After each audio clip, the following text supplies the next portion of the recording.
Let's talk a little bit about bench testing a starter.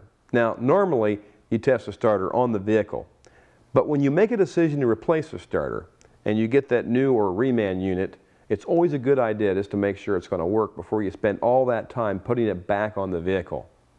In fact, a word on the reman or new starters, it's always also a good idea to check the hardware. It's a lot of work to put a starter up on some vehicles. In fact, this starter was a little bit loose on that hot cable from the solenoid into the starter motor itself. Good thing we caught that. Now, in bench testing, use a battery, power supply, whatever. Here we have a portable jump start tester, portable jump start unit. We'll hook up a ground to the case.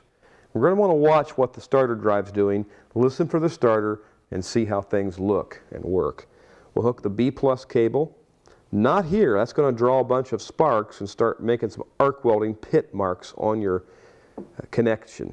What you want to do is put it on the side where your battery cable would go.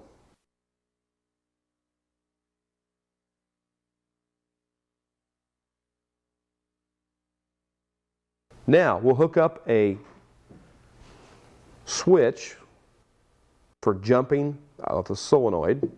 We'll hook one of the leads to the B+ that we just provided from our booster, and the other lead will connect to the switch terminal of the solenoid. Now, while observing the starter drive, hold the starter firmly down against the bench because they will torque and want to move out of your hand. Take your jumper switch. Now hit the switch.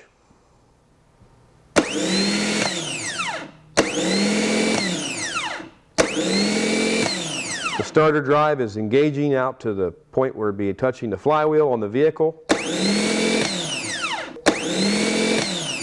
Now remember, when doing bench testing, it's just like on the car. You don't sit there for 30 or 40 or 50 or 60 seconds cranking the starter. The starter is not a continuous duty motor.